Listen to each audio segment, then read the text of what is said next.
Welcome back to another episode of Hidden Treasures in Your Pocket Change, where we explore coins that might be worth far more than their face value.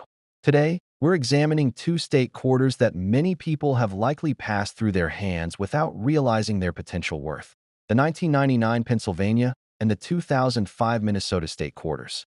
These aren't just ordinary 25-cent pieces. Certain varieties and errors of these coins have commanded thousands of dollars at auction.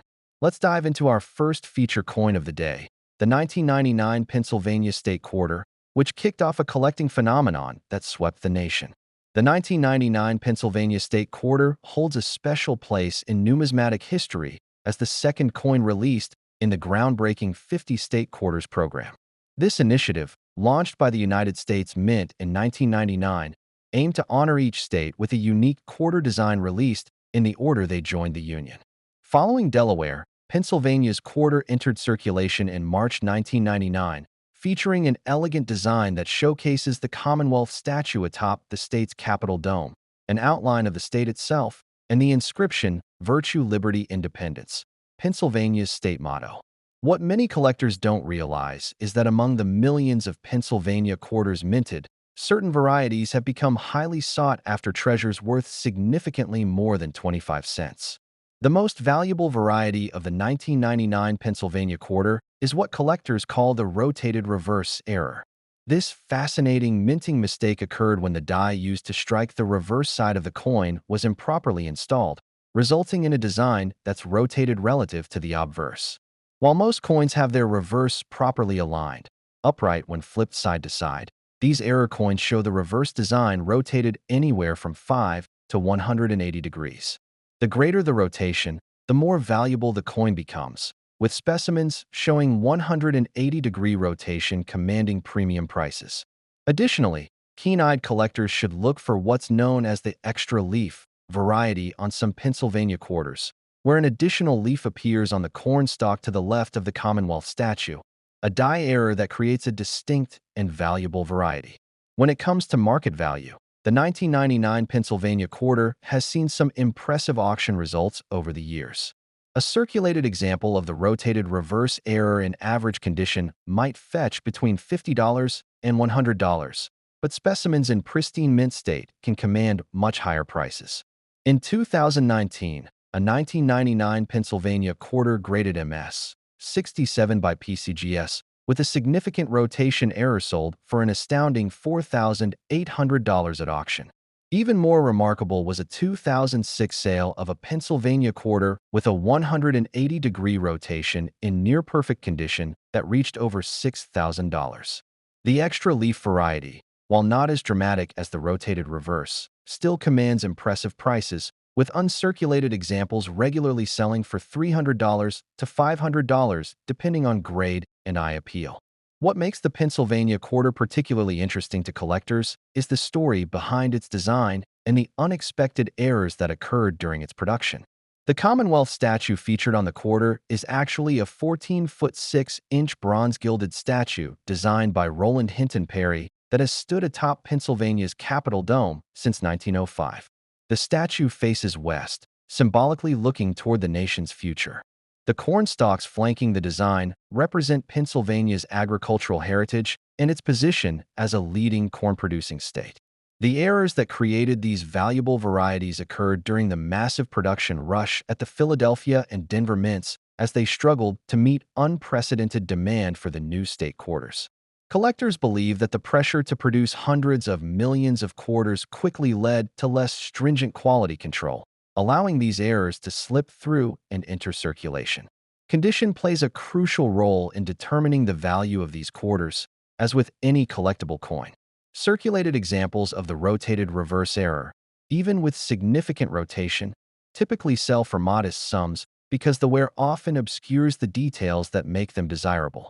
However, uncirculated specimens with strong strikes and full mint luster can be worth exponentially more.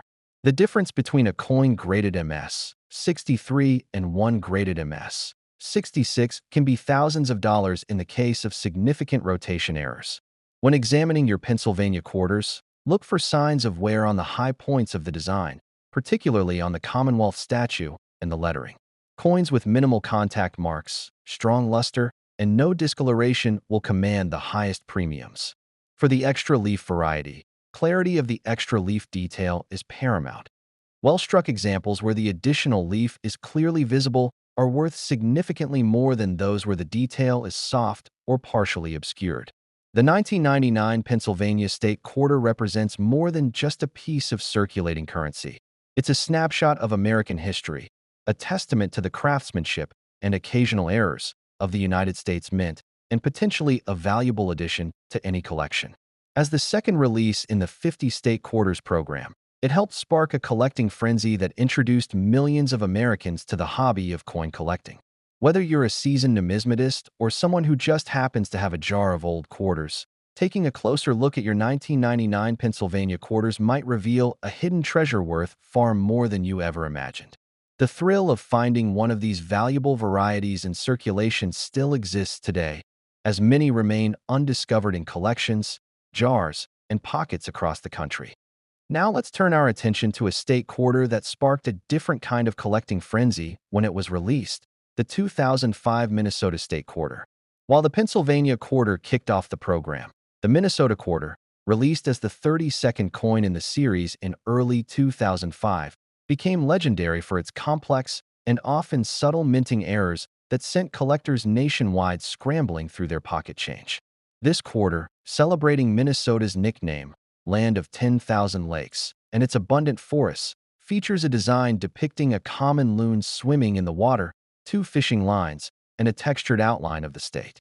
However, the real story lies not just in the intended design, but in the fascinating variations that occurred during its production, creating some of the most sought-after modern coins in existence. The historical context for the Minnesota quarter is rooted in the peak years of the state quarters program's popularity. By 2005, collecting state quarters had become a genuine national pastime, with millions of Americans eagerly awaiting each new release. The Minnesota design, created by staff artists at the United States Mint and sculpted by Charles L. Vickers, was chosen to represent the state's iconic natural resources, its waterways symbolized by the loon, its fishing heritage represented by the lines, and its vast forests hinted at by the outline. The quarter was minted in massive quantities at both the Philadelphia, no mint mark, and Denver, D mint mark, facilities to meet the incredible demand. It was precisely this high-pressure production environment that led to the creation of the coin's most valuable and intriguing features, the extra tree, double die varieties. These errors occurred when the die used to strike the coins was improperly prepared, resulting in the appearance of extra trees within the forested area of Minnesota's outline on the reverse side. Collectors have meticulously cataloged several distinct varieties, primarily categorized by the location and prominence of these extra trees, such as the extra tree to the left or extra tree to the right of the main design elements. Identifying these valuable Minnesota quarters requires a sharp eye and often magnification. The key features to look for are distinct, extra tree-like shapes appearing within the textured area representing Minnesota's forests, particularly near the state's northern border or within the outline itself. These aren't random bumps or scratches. They are clearly defined, raised elements that resemble miniature trees, often appearing doubled or ghosted next to the intended forest texture. The most dramatic and valuable varieties show multiple extra trees in prominent positions. Beyond the extra tree errors, collectors also seek out significant double die varieties on other elements, such as doubling on the loon's body, the lettering, or the fishing lines. However, it's the extra tree errors that command the highest premiums and generate the most excitement. What makes these errors particularly fascinating is their subtlety. Unlike a dramatically rotated reverse, these extra trees can be easily missed by the untrained eye, meaning countless valuable examples likely remain undiscovered in circulation today, hidden in plain sight. The market value for high-grade Minnesota extra tree quarters has been nothing short of astonishing, reflecting their rarity and the intense collector demand.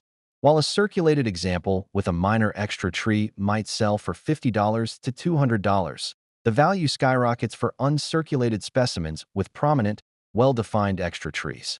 Auction records tell the story of their desirability. In 2021, a 2005 Minnesota quarter graded MS 67 by PCGS, featuring a prominent extra tree variety, sold for an incredible $6,000.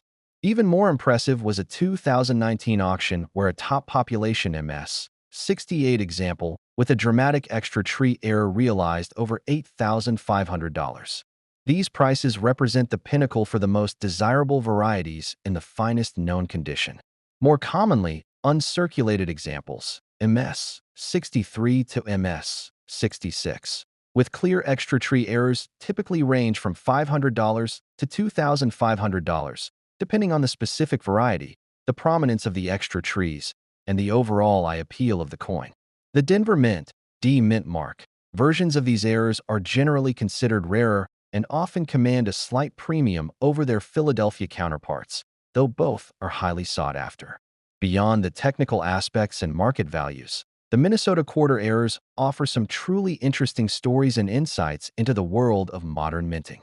The sheer number of distinct extra tree varieties identified by collectors, over a dozen major ones documented, speaks to the complexity of the die-making process and the potential for variation under mass production pressure. Some theories suggest that the extra trees resulted from debris or oil getting trapped on the die during the hubbing process, creating these unintended features that were then transferred onto countless coins. Another fascinating aspect is the discovery phase. When the quarters were first released, it took eagle-eyed collectors several weeks to notice the subtle differences and realize their significance. This led to a wave of excitement as people across the country began meticulously examining their Minnesota quarters, sharing finds online, and driving up demand. It's a perfect example of how modern technology and collector communities can rapidly identify and value new era varieties. The Minnesota quarter errors also highlight the enduring appeal of treasure hunting in everyday currency. The possibility that a quarter worth thousands could be hiding in your pocket change or a jar of old coins remains a powerful motivator for collectors. As with any valuable coin, condition is absolutely paramount when determining the worth of a 2005 Minnesota quarter with an extra tree error. The difference in value between a circulated example and a gem uncirculated specimen can be exponential. Circulated coins, even with prominent extra trees, often show significant wear on the high points like the loon's feathers, the lettering, and the state outline. This wear not only diminishes the coin's overall eye appeal, but can also obscure the details of the extra tree itself, making it harder to authenticate and less desirable to collectors. Such pieces might still fetch a premium over face value, perhaps $25 to $150, but they pale in comparison to uncirculated examples. Uncirculated coins, graded mint state, MS60 and above, retain their original mint luster and show no signs of wear. Within the mint state range, the value increases dramatically with grade. A coin graded MS63 with a clear extra tree might be worth $300 to $500. Jump to MS65, and that value could easily double or triple. Reaching MS67 or MS68, the highest grades commonly seen for these errors, is where the truly astronomical prices come into play. $3,000 to $8,000 plus is not unheard of for top-tier examples. Key factors affecting grade include the strength of the strike, sharp details on the loon and trees, the absence of distracting contact marks or bag marks, common on coins handled in bulk mint bags, and the preservation of the original, frosty mint luster without toning or discoloration. For the extra tree variety specifically, the clarity and prominence of the extra tree itself is crucial. A weakly defined or partially formed extra tree will be worth significantly less than one that is bold, distinct, and easily visible even without magnification. The 2005 Minnesota State Quarter, particularly in its extra tree era varieties, stands as a remarkable testament to the unexpected treasures that can emerge from modern coinage. They are more than just valuable coins. They are tangible pieces of a modern collecting phenomenon, embodying the excitement and possibility that keeps the hobby of numismatics vibrant and engaging for generations of collectors. Whether you're meticulously searching through bankrolls or simply taking a closer look at the change in your pocket, the 2005 Minnesota Quarter serves as a powerful reminder that sometimes the most valuable treasures are hiding in plain sight, waiting for the right person to recognize their worth.